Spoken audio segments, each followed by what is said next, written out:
Reverendo. Levanta a mão, não estou lhe vendo. Está aqui. Eu gostaria, na verdade é uma dúvida, eu gostaria de saber as divergências das igrejas pentecostais, não pentecostais e neopentecostais. Uhum. Tá bom.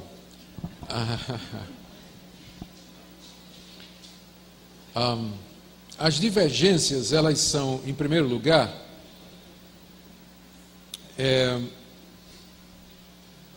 a diferença mais importante tem a ver com a questão do culto. As igrejas pentecostais históricas, como a Assembleia de Deus, por exemplo, elas enfatizam muito a questão do batismo com o Espírito Santo como sendo uma experiência que acontece depois da conversão e que é marcada pelo falar em línguas. Enfatiza muito a batalha espiritual, possessão demoníaca, expulsão de demônios. Dão pouca ênfase à educação formal e teológica dos obreiros. Então, qualquer pessoa que se destaca um pouco mais já pode ser colocado como obreiro de um ponto de pregação, e essa é uma das razões pelas quais eles crescem muito. Para você ter uma ideia, a Assembleia de Deus ela pode abrir trabalho em qualquer lugar, porque qualquer membro, se ele souber falar bem e for destacado, ele logo é colocado como obreiro e ele já trabalha, tem o seu próprio sustento. Mas numa igreja, por exemplo, como a presbiteriana, para você organizar uma igreja, ela precisa ter um pastor formado e a igreja precisa pagar o salário integral dele. Então, enquanto a Assembleia organiza 50 igrejas, o presbiteriano organiza uma. Então, eles têm esse sistema. Mas, por um lado, uma igreja presbiteriana será mais teologicamente fundamentada, não é? Enquanto que a Assembleia, por falta do preparo do obreiro, vai ser menos. Então, tem diferença na liturgia. Tem diferença no sistema de... Estou comparando as pentecostais e as não pentecostais. Tem diferença no sistema de governo. O pastor, na igreja Assembleia, é uma espécie de bispo. Ele governa sozinho, ele disciplina, ele determina, ele manda, ele muda obreiro. Nas igrejas tradicionais, como batistas e presbiterianas, o pastor não manda na igreja. Quem manda na igreja é a Assembleia.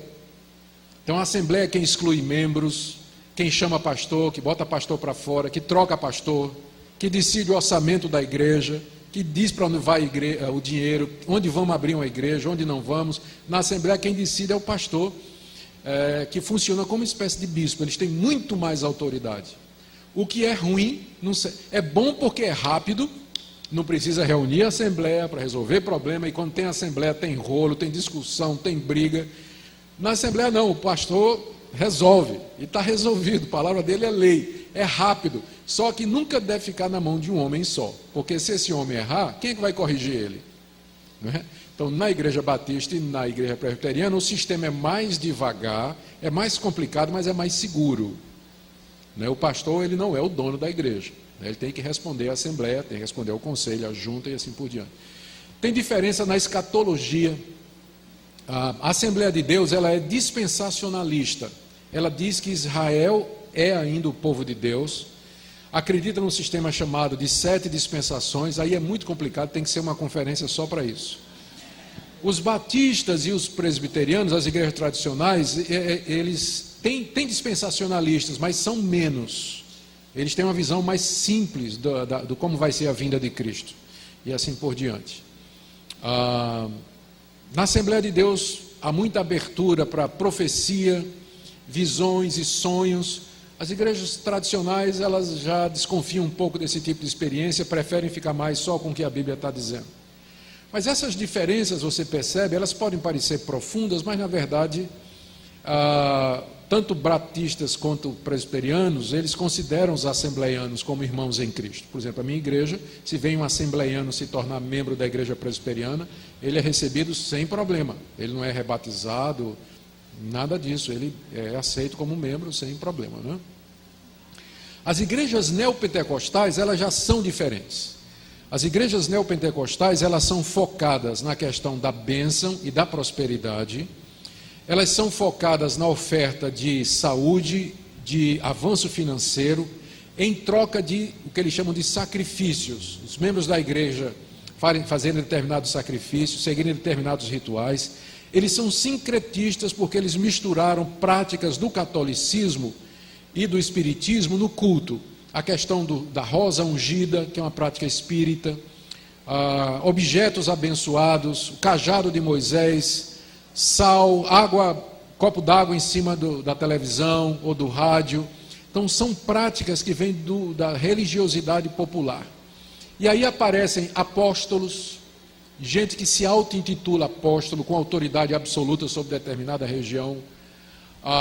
Eles não têm controle da membresia, não tem escola dominical, não tem ensino bíblico, a ênfase é só na bênção, prosperidade e tudo mais. Por isso, as igrejas tradicionais, inclusive a Assembleia de Deus, não os considera como irmãos. A própria Assembleia de Deus é contra essas igrejas, porque acha que elas deturparam o Evangelho. Tá? Então essas seriam rapidamente as diferenças. Tá bom? Lá. Deixa eu só ilustrar aqui, pastor, só para você ter uma ideia. Uma vez eu estava escutando um programa de uma dessas igrejas, era o momento do testemunho, né? Aí o obreiro dizendo, vamos ouvir aqui os testemunhos. Irmã, conta a benção. Aí a irmã diz, olha, pastor, eu estava muito doente, fiz a oração dos 318 homens de fé, fiquei bom, estou saradinho aqui, oh, glória a Deus, amém. Irmão, conta a benção. Olha, pastor, meu negócio estava arruinado, eu comprei o cajado de Moisés, fiz as 7 semanas dos 7 homens de Deus e tal, bati assim no carro que eu queria, Deus me deu aquele carro, só felicidade. Oh, aleluia, conta a benção. Aí vem uma velhinha, eu vendo. Irmã, conta a benção. Diz, pastor, Jesus perdoou meus pecados. Jesus me salvou, pastor. Oh, minha irmã, glória a Deus. Agora conta a benção, conta a benção. Eu vi.